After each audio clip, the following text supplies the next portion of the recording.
អារម្មណ៍ខ្ជិល laziness ឬក៏យើងគេចវេះពីបញ្ហាឬក៏កាតព្វកិច្ចដែលយើងត្រូវធ្វើគឺពិបាកមែនតើនៅពេលដែលយើងមានអារម្មណ៍ខ្ជិលមិនថាណាគេទេគឺគ្រប់គ្នាគឺតែងតែមានអារម្មណ៍ខ្ជិលនៅក្នុងខ្លួននៅពេលដែលយើងខ្ជិលគឺយើងតែងតែក្រោកមកអត់ដឹងថាធ្វើអីអត់ដឹងថាខ្លួនឯងនឹងចង់សម្រេចអីគេពេលខ្លះយើងអត់ដឹងហើយថាយើងចង់បានអីយើងចង់សម្រេចអីប៉ុន្តែតម្រូវការហើយនឹងកម្លាំងដែលយើងត្រូវធ្វើហ្នឹងគឺវាអត់សមមាត្រគ្នាសោះយើងអត់មានអារម្មណ៍ថានឹងស្ទុះទៅធ្វើហើយយើងមិនដឹងថាធ្វើអីហើយយើងខ្ជិលហើយយើងចង់ដេកយើងចង់ស្រៈថាអូសុំតិចទៀតចាំខ្ញុំធ្វើចាំតិចទៀតចាំខ្ញុំធ្វើពេលខ្លះគ្រាន់តែយើងលើកដៃយកទៅធ្វើហ្នឹងគឺយើងនិយាយថាចាក់ចូលរៀនអត់ចូលចាក់ចូលមេរៀនអត់ចូលធ្វើការហ្នឹងក៏មិនចង់ធ្វើបោកកៅអៅក៏មិនចង់បោកគឺយើងខ្ជិលខ្លាំងមែនតើអាភិបខ្ជិលហ្នឹងណាគេក៏មានដែរហើយវិធីសាស្ត្ររបស់យើងក៏ពិបាកក្នុងការជ្រើសរើសវិធីសាស្ត្រដើម្បីកម្ចាត់ភាពខ្ជិលពួកយើងមួយថ្ងៃរស់នៅដូចជាច្បាំងជាមួយនឹងភាពខ្ជិលរបស់ខ្លួនឯងចឹងបើសិនជាថ្ងៃហ្នឹងយើងខ្ជិលយើងនឹងចោះចាញ់ភាពខ្ជិលទៅហ្នឹងយើងអត់បានសម្រេចអីយើងចង់បានទេបើសិនជាថ្ងៃនេះយើងមានកម្លាំងខ្លាំងក្លានៅក្នុងការប្រយុទ្ធនឹងភាពខ្ជិលខ្លួនឯងអាចថា 100% ប៉ុន្តែយើងធ្វើវាបានតែ50% ក៏វាគ្រាន់បើជាងយើងខ្ជិលហើយដេកយកតែម្ដងអាបញ្ហាមួយនេះគឺមិនជាបញ្ហាដែលយើងគិតថាវាជារឿងមួយដែលធំទេណាគេក៏ខ្ជិលដែរទោះបីជាមនុស្សហ្នឹងគឺជាមនុស្សដែលគំរូជាមនុស្សដែលជោគជ័យឬក៏ success ណាគេក៏មានភាពខ្ជិលនៅក្នុងខ្លួនដែរមិនមែនតែយើងទេនិយាយចឹងមិនមែនមានន័យថាគ្រប់ត្រូវឲ្យយើងខ្ជិលទេគឺយើងត្រូវតែស្វែងរកដំណោះស្រាយនៅពេលដែលយើងមានភាពខ្ជិលនៅក្នុងខ្លួនដំណោះស្រាយបែបម៉េចទៅយើងក្រោកមកមិនបោកភ្នែកមកយើងដឹងថាយើងខ្ជិលហើយគឺដោយសារតែយើងអត់ដឹងថាតើយើងនឹងគួរសម្រេចអាគោលដៅដែលយើងចង់បាននឹងដោយរបៀបណាឬក៏ goal ដែលយើងចង់ឲ្យវាសម្រេចនៅក្នុងថ្ងៃហ្នឹងវាធំពេកដូចជាការប្រឡងនៅចិត្តមកដល់អញ្ចឹងយើងដឹងថាមុនប្រឡងយើងត្រូវមើលមេរៀនយើងត្រូវបដោតផ្ចង់មើលមេរៀនហ្នឹងថានឹងចេញអីយើងរៀបចំថាមេរៀនហ្នឹងមានអីគេខ្លះគ្រូនឹងអាចចេញអីខ្លះប្រហែលសំណួរប្រឡងថ្ងៃណានៅសល់ពេលមួយថ្ងៃទៀតបើមិនជាយើងសិតវាទៅជាអាគោលដៅ plan តូច step តូចដែលយើងត្រូវជំនះហ្នឹងគឺយើងនឹងអាចឈ្នះហើយយ៉ាងហោចណាស់ទោះបីជាវា 100% ដែលថានឹងត្រូវឈ្នះនៅពេលដែលយើងមាន plan នៅពេលដែលយើងដឹងថាមានមេរៀនអីខ្លះនៅពេលដែលយើងថា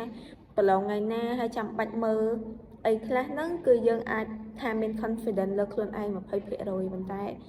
នៅពេលដែលវា too much វាច្រើនពេកធ្វើឲ្យយើងខ្ជិលសូម្បីតែ note ថាប្រឡងហ្នឹងមានមេរៀនអីខ្លះ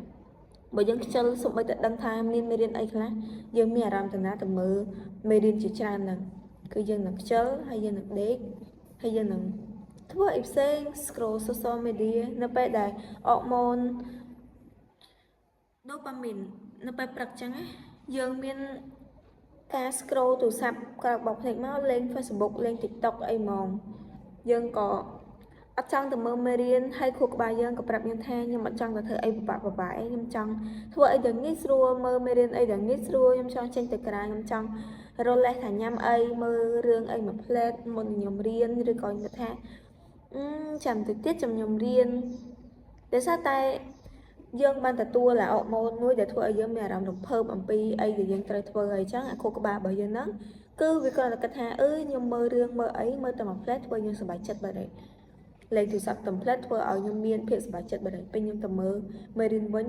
វាចំណាយពេលយូរដែលធ្វើឲ្យខ្ញុំសប្បាយចិត្តត្រឹមតែខ្ញុំមើលចាំហើយខ្ញុំមានផ្នែកកណិតថាយើងនឹងមើលវាចាំហើយវាច្រើនមែនតើវាពិបាកមែនតើវាសល់ពេលតិចមែនតើធ្វើឲ្យយើង give up យើងអត់ចង់មើលវាហើយយើងកាន់តែខ្ជិលហើយយើងកាន់តែរលេះកិច្ចវេះយើងកិច្ចវេះបានទៅពេលនេះហើយតែនៅពេលដែលកាតព្វកិច្ចពេលវេលាដែលកំណត់អាការប្រឡងអីដែលចិត្តមកដល់ហ្នឹងណាដែលមកដល់ថ្ងៃដែលយើងត្រូវប្រមូលលទ្ធផលប្រមូលសមត្ថភាពយើងហ្នឹងគឺយើងនឹងមានការបន្ទោសខ្លួនឯងហើយយើងនឹងអត់សប្បាយចិត្តដោយសារតែយើងពជាពេលយើងអត់ខំធ្វើវានៅពេលដែលយើងមានពេលហើយយើងនឹងខឹងខ្លួនឯងកាន់តែខ្លាំងបន្ទោសខ្លួនឯងកាន់តែខ្លាំងហើយពេលខ្លះគឺយើងខំសម្រុកមើលមេរៀនក្នុងពេលមួយថ្ងៃហ្នឹងចង់ថាបោកក្បាលនឹងជាងហ្មងធ្វើម៉េចមើលចាំខ្ញុំស្អប់អារម្មណ៍ហ្នឹងមែនតើ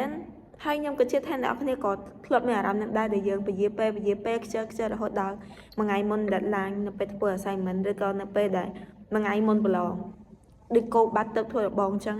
cứ sắp ở đó năng mình tay nó bây giờ dân tình bé cứ dân bộ bạ phật khơi dân ở mẹ rắm đau dân mẹ rắm nơi mê điên cứ dân chơi mình thật chơi thì biết đôi chị ác lắng biết đôi chị mình lấy tha ngày nay nhung ác lắng nhung chơi nhung ác sụt luôn nhung miền đường không chất nhung bộ bạ chất đường ấy môi nhung stress chẳng relax nhưng mà ở trong tự điên nhung trong sả anh nó biết cái chuyện là nắng hay nó bây đằng ngày thì dân trời thưa cái tập kịch nắng môn mà dục cứ chụp thì dân swat vật hạt bạc cách bạc cân đại nâng cứ anh nó nhom mòn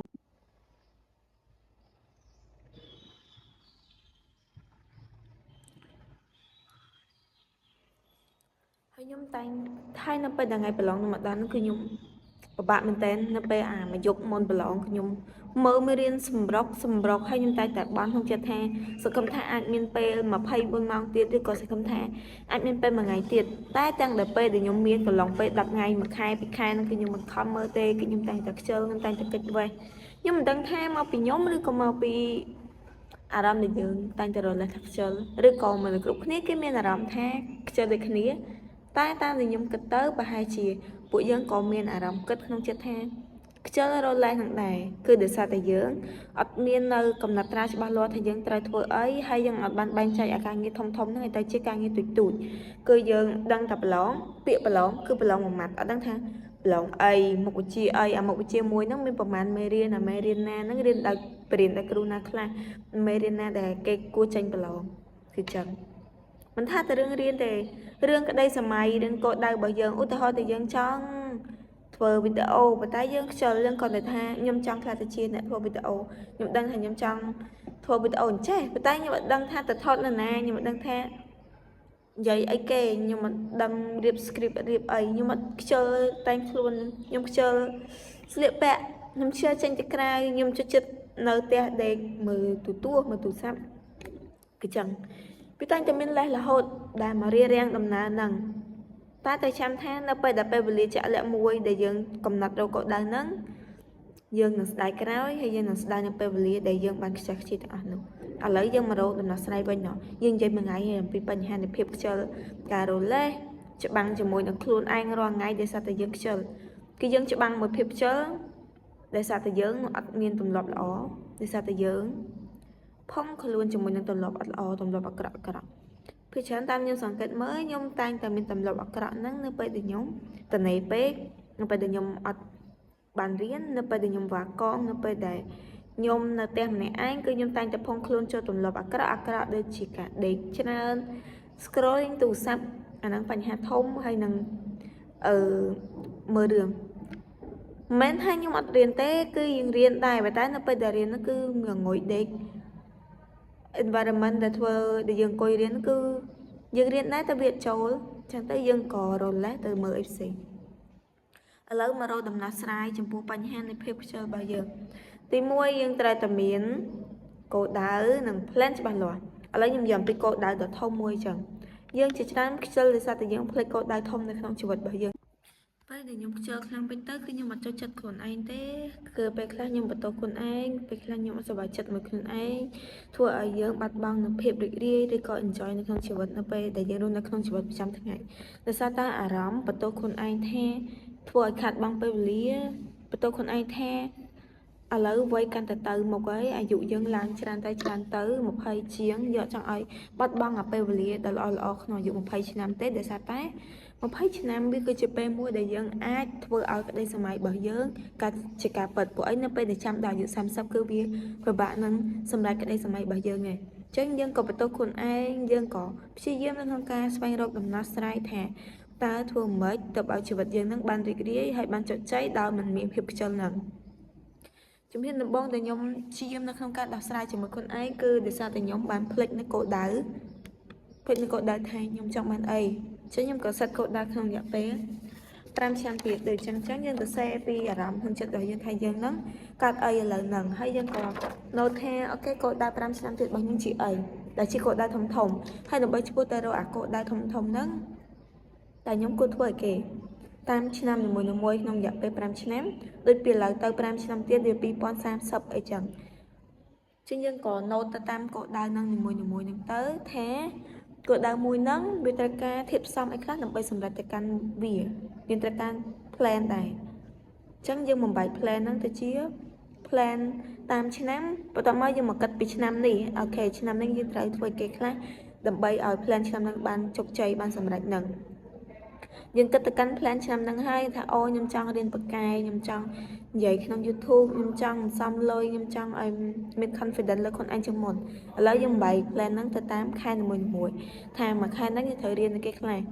ត្រូវចេះគេខ្លះថតវីដេអូគេខ្លះឬក៏ take care ខ្លួនឯងដោយរបៀបណាខ្លះតបមកទៀតយើងមកបែកទៅកាន់ plan បន្ទាប់គឺមួយអាទិត្យនីមួយៗយើងត្រូវជោគជ័យទៅលើគេខ្លះហើយពីថ្ងៃច័ន្ទដល់ថ្ងៃអាទិត្យហ្នឹង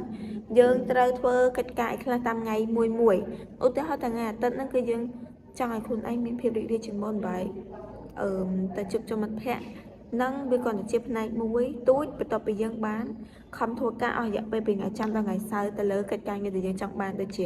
ថតវីដេអូហ្នឹងយើងមួយថ្ងៃយើងថត 4-5 វីដេអូចឹងទៅហើយយើងខំរៀនរៀនរាល់ថ្ងៃឥឡូវ create វាទៅជាកាលវិភាគយកกระดาษមួយទៅសេវាទៅជាកាលវិភាគប្រចាំថ្ងៃរាប់ពីពេលយើងក្រោករហូតដល់ពេលយើងចេញវិញវាច្រើនហើយវា strict តាំងពីឆ្នាំរហូតដល់5ឆ្នាំរហូតដល់ឆ្នាំនីមួយៗរហូតដល់ខែនីមួយៗរហូតដល់សប្តាហ៍នីមួយៗរហូតដល់ថ្ងៃនីមួយៗឥឡូវយើង stick ទៅតាមម៉ោងមួយទៀតពេលខ្លះគូក្បាលរបស់យើងគឺផ្ដោតទៅ2ម៉ោងយើងនឹងធុញអញ្ចឹងបើខ្ញុំវិញគឺខ្ញុំផ្ដោតទៅថា40នាទីនេះខ្ញុំធ្វើអី40នាទីផ្សេងទៀតខ្ញុំធ្វើអីគាត់ថាវាក៏ effective វាជួយបានច្រើនដែរបើទោះជាវាមានកាតព្វកិច្ចបើរាប់40ទៅហើយយើងក្រោកពីម៉ោង6ទៅរហូតដល់យើងចូលគេង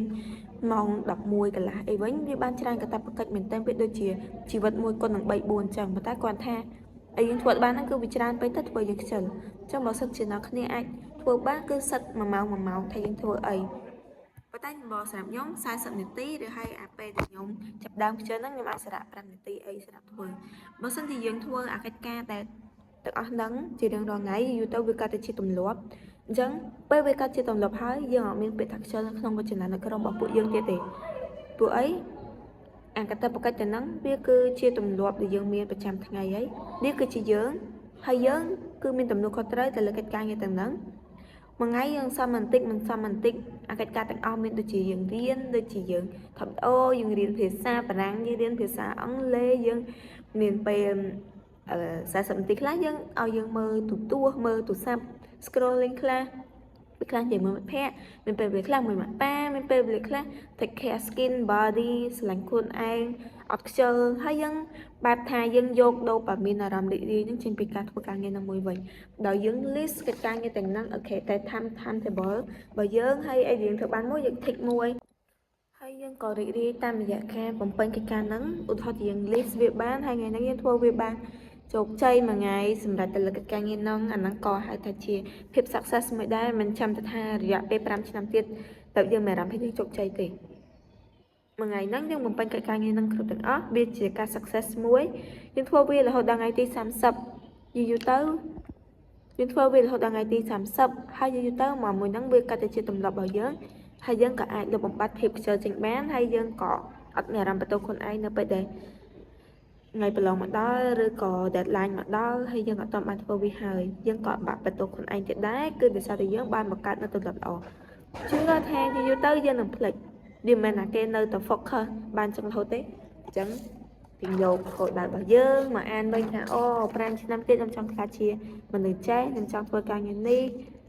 ឥឡូវខ្ញុំត្រូវធ្វើអីគេខ្លះឥឡូវខ្ញុំខ្ជិលអូខេខ្ញុំខ្ជិលខ្ញុំចាប់ដើមសារៈឲ្យខ្លួនឯងសារៈកន្លះម៉ោង1ម៉ោងរួចហើយខ្ញុំមកមើល list របស់ខ្ញុំធ្វើឲ្យវាកើតទៅជាកម្លាំងចិត្តរបស់យើងវិញតែការងារដែលយើងធ្វើបានយើង list ពីឆ្នាំនេះរហូតដល់5ឆ្នាំថាអូឆ្នាំនេះខ្ញុំធ្វើបានប៉ុណ្ណេះថ្ងៃនេះខ្ញុំធ្វើបានប៉ុណ្ណេះពេលខ្លះគឺយើង focus វាខ្លាំងរហូតដល់កាតព្វកិច្ចដែលយើងត្រូវធ្វើ5ឆ្នាំហ្នឹងហើយយើងចំណាយពេលតែ3ឆ្នាំអីយើងធ្វើបានយើងសម្រេចគោលដៅរបស់យើងបានយើងឆាប់បាន enjoy មិនថាយើងតើជោគជ័យទើបយើង enjoy the process ដូចខ្ញុំនិយាយថានៅពេលដែលយើងធ្វើការងារបានមួយយើង take មួយធ្វើឲ្យយើងមាន confidence យើងនឹងមានភាពរីករាយតាមកាតព្វកិច្ចដែលយើងធ្វើបានដោយសារតែយើងសម្រេចបានតាមថ្ងៃនីមួយរហូតដល់ថ្ងៃដែលយើងអាចសម្រេចវាហ្នឹងវាចំណាយពេល5ឆ្នាំដើម្បីគោលដៅហ្នឹងតែយើងធ្វើវាលឿនតែ3ឆ្នាំយើងធ្វើបាន ជាយើងកាន់តែសម្រាប់បានគោលដៅយើងឆាប់លះហើយយើងកាន់តែស្រឡាញ់ខ្លួនឯងខ្លាំងជាងមុនទៀតថាអត់ខ្ញុំជឿថាពួកយើងអាចចំណាយភាពខ្ជិលបានហើយភាពខ្ជិលហ្នឹងណាគេក៏មានដែរកុំគិតថាមានតែយើងពួកយើងទាំងអស់គ្នាសិតតែ fight ជាមួយនឹងភាពខ្ជិលរាល់ថ្ងៃសង្ឃឹមថាពួកយើងនឹងរៀបចំជា plan មួយបង្កើតវាទៅជា good habit ទម្លាប់ល្អៗយូរទៅយើងនឹងអាចចំណាយភាពខ្ជិលហ្នឹងជាមួយនឹងការច្បាំងមួយភាពខ្ជិលហើយយើងអាចឈ្នះវារហូតដល់យើងអាចសម្រេចគោលដៅរបស់យើងពីទូចៗរហូតដល់ជាគោលដៅធំឈ្នះភាពខ្ជិលដោយការបង្កើតទម្លាប់ល្អយើងអាចច្បាំងមួយភាពខ្ជិលបានដោយពួកយើង create ទម្លាប់ល្អហ្នឹងទៅជាផ្នែកទូចៗមួយរហូតដល់យើងអាចសម្រេចជា goal ធំសង្ឃឹមថាពួកយើងអាចឈ្នះនៅក្នុងសមរភូមិនេះវាជាសមរភូមិជាមួយខ្លួនឯងប៉ុន្តែវាក៏បែរថាជាយើងយកពេលវេលាទៅធ្វើរឿងអត់ប្រយោជន៍ដែរទោះបីជាយើងមិនសប្បាយចិត្តដោយសារតែយើងត្រូវតែប្រឆាំងយើងត្រូវតែប្រយុទ្ធជាមួយនឹងភាពខ្ជិលរាល់ថ្ងៃក៏ដោយជួបគ្នាមួយវីដេអូក្រោយ